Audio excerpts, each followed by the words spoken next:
Sepatutnya kalau mereka tak puas hati dengan kepimpinan parti, yang patut dihukum, yang patut dicerca, yang patut dimaki hamun ialah individu yang menerajui parti.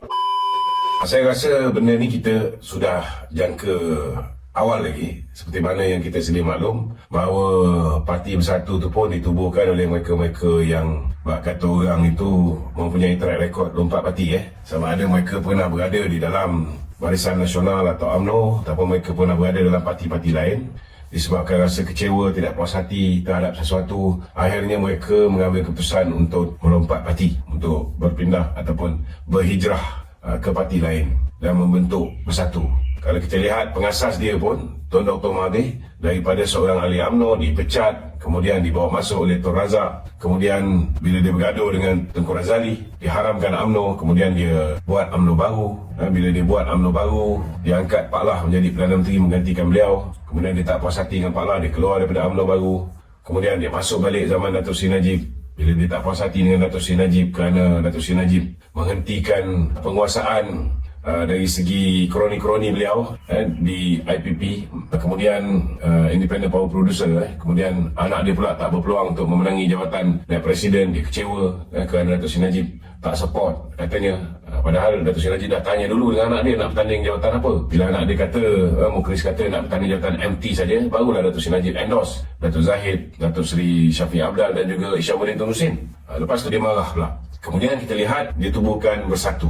Bila ditubuhkan Bersatu, last kali dia dipecat oleh Muhyiddin daripada jawatan pengurusi Bersatu dan ahli Bersatu. Kemudian ditubuhkan Pejuang pula. Lepas ditubuhkan Pejuang, dia bertanding pula atas tiket GTA. Kemudian Pejuang pula keluar daripada GTA. Anak dia sendiri keluar daripada parti dia. Kemudian dia pula keluar daripada Pejuang. Sekarang dah jadi macam polong tak ada tuan. Jadi bagi saya, kalau ahli-ahli yang mengikuti beliau ni mengambil keputusan bila tak puas hati dengan sesuatu perkara, mereka menghukum parti. Ini bagi saya tak ada satu benda yang pelik lah. Sepatutnya kalau mereka tak puas hati dengan kepimpinan parti, yang patut dihukum, yang patut dicerca, yang patut dimaki hamun ialah individu yang menerajui parti. Kalau dia tak puas hati dengan Tan Sri Muhyiddin, dia patut serang Tan Sri Muhyiddin. Bukan dia mengambil keputusan dia, kata orang tu, dia tinggalkan parti. Tapi ialah ini hak demokrasi masing-masing.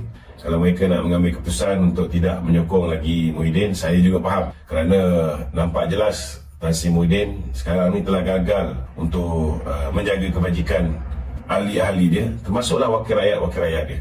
Dia hanya memikir tentang diri dia sendiri saja. Dan disebabkan kalau kita dengar kenyataan yang dikeluarkan oleh Syed Abu Hussein, beliau mula merasa was-was terhadap Muhyiddin ni bila Muhyiddin mengatakan bahawa beliau membatalkan hasrat untuk keluar, meninggalkan ataupun mengosongkan untuk tidak mempertahankan jawatan Presiden Bersatu ni disebabkan arahan isteri dia, Puan Sri Noraini.